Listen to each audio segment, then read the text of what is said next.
Dans l'objet de reconnaître la valeur et le mérite des cadres congolais qui remplissent avec efficacité les tâches de leurs fonctions, le réseau des journalistes et communicateurs congolais a décerné 11 prix aux récipiendaires ce 13 juillet 2019 à Brazzaville. La cérémonie relative s'est déroulée précisément à la mairie centrale, où la juge députée Adélaïde Rufil Chisso a reçu une distinction honorifique. L'honorable député Chisso Adélaïde, sous vos applaudissements, merci. Votre invité a retenu notre très grande attention. Maman Mokakoutsoua.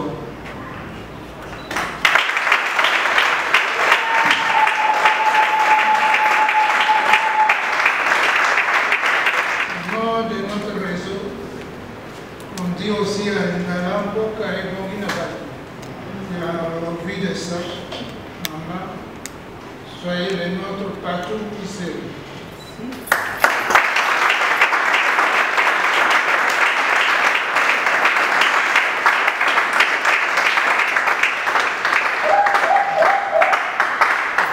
Ce prix a été décerné à la députée Adélaïde Rufil Chisso par rapport à ses responsabilités admirablement tenues dans sa circonscription électorale de Pikunda.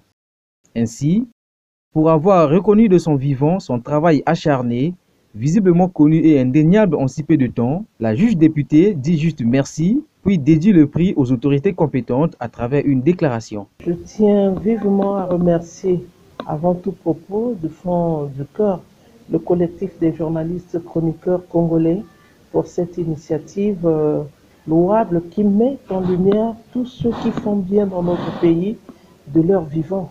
Une façon de dire que le mérite congolais est reconnu et primé à sa juste valeur. Mais ainsi dit, il nous est judicieux de dédier ce prix à son Excellence Denis Sassou Nguesso, homme intègre qui fait bien contre vents et marées et qui a initié depuis un moment une perestroïka salutaire pour notre pays.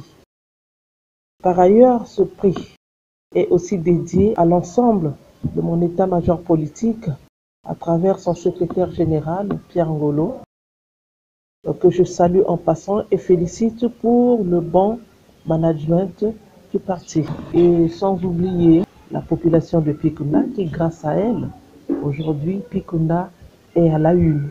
Parmi les 11 lauréats, l'honorable de Pikunda est l'unique femme à être primée au milieu des hommes. Alors, peut-on dire qu'elle fait partie des femmes parlementaires qui luttent pour la parité au Congo? Il y a une disposition dans notre constitution, dans l'article 17 de notre constitution, qui stipule que la femme a les mêmes droits que l'homme. Et la loi garantit la parité et assure la promotion ainsi que la représentativité des femmes à toutes les fonctions politiques, électives et administratives. C'est une disposition que toute femme congolaise doit prendre en compte. Nous étions 11 récipiendaires. La présence parmi les 10 hommes montre à suffisance qu'il y a des femmes qui travaillent et c'est bien. Et c'est bien de reconnaître et d'encourager celles qui émergent. La femme est intrinsèquement leader. La femme est coach, grand coach, et elle est guide. Elle joue le rôle de guide par ce qu'elle fait quotidiennement. Et ce sont des prédispositions qui sont innées en elle, qui sont intrinsèques. D'où chaque femme, je peux lancer un mot à l'endroit de chaque femme, de se reconnaître, de se rappeler qu'elle est leader par essence et d'extirper, de mettre à la disposition de notre pays, de notre État, toutes les qualités qu'elle a. Nous avons des valeurs de féminité, de générosité, de bonté, de manager qui sont innées en nous. Et ce monde ne peut pas évoluer sans des femmes. D'où la loi de la parité. La députée qui ne cesse de redorer l'image de Pikunda et ses environs, Adélaïde Rufil Chisso, reste toutefois confiante que la paix et la solidarité entre filles et fils de Pikunda dégagent des énergies positives qui contribuent au bon développement de Pikunda.